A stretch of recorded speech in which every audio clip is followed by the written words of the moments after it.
הרב שמואל, יש לנו בעיה. הירח קטן יותר מהשמש, אבל בתורה כתוב שביום הרביעי נבראו שני המערות הגדולים.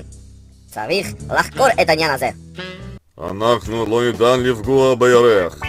צריך לגלות מה באמת קרה שם. אני אנסה למצוא עדים למקרה.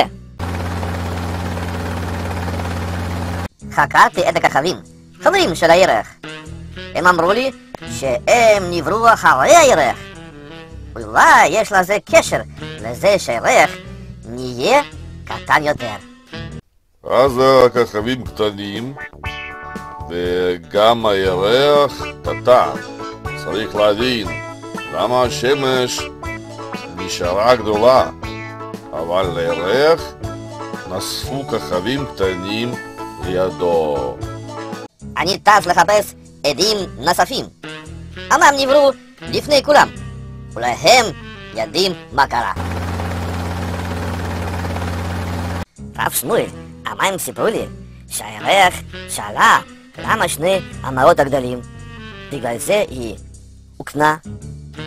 הסוד נפתר. עכשיו כולנו מבינים שהצניעות היא מידה גדולה באמת.